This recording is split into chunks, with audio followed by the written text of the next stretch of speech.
May not look like spring outside, but the 2011 Showcase Trade Show is kicking off tomorrow to hopefully put you in the mood for warmer weather. Known for its home, garden, sports and leisure items, this year's show has expanded to fill the new Prairie Room with added features. Kathy Lee explains why one longtime customer decided to participate as an exhibitor this year.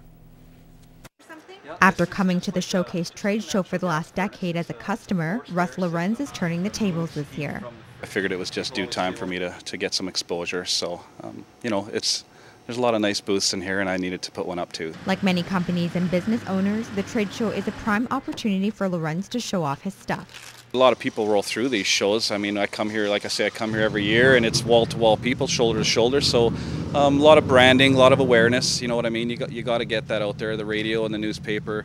It helps, but this is where it's at. It's a good way to, move, 20 units or 30 units in one weekend. So there's a pretty good benefit there. So this year's show will see 2 new features, such as sessions on fish filleting and our garden central stage. So we have 2 sessions a day in there on gardening, landscaping, plant selection, things like that. About 16,000 people from about 100 kilometers around Lloydminster are expected this year, and McGear says it's a great boost for the city's economy. They're all coming in for the next 3 days, and they will come in, they'll do their shopping, they're partaking in our restaurants, buying gas, etc. So it's not just people coming to the exhibition grounds, it's 16,000 people in Lloydminster out and about partaking of business. As a customer or exhibitor, it'll be a good experience for Lorenz nonetheless. A little nervous, but it's going to be fun. I think I like interacting with the people. So, and you see the competitions booths too, and they got some pretty nice booths around here too. Kathy Lee, Newcap News.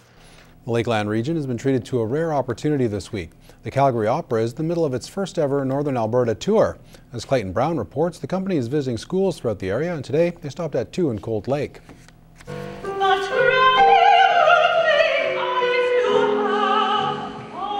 For 4 weeks a year, the Calgary Opera takes the show on the road. And this year, they're breaking new trail. Usually we're in southern Alberta and Calgary region, taking opera to schools that normally wouldn't have a chance to see opera. And this year, Synovus was really keen to get us north of Edmonton. The opera has already visited Wabasca, Lac La Biche, and Bonnyville. And now it made its pit stop in Cold Lake. When we had an opportunity to host the Calgary Opera, we jumped on it right away because this is something that most people don't have an opportunity to see in their lives, let alone to have come and perform at our school. The performance is created for kids and compiles 3 famous children's stories. What it is, it's an opera about the 2 brothers Grimm, Wilhelm and Jakob, and 3 of the fairy tales they create, Rapunzel, Red Riding Hood, and Rumpelstiltskin. But for the students and staff, it's more than just watching an opera. It also has an educational purpose.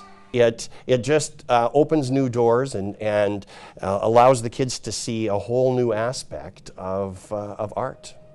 Calgary Opera officials are impressed with the response, and they feel they are opening eyes to a whole new world of entertainment.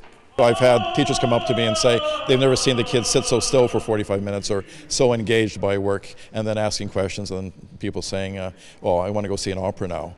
The tour wraps up at the Cold Lake First Nations Le Goff School. In Cold Lake, Clayton Brown, Newcap News.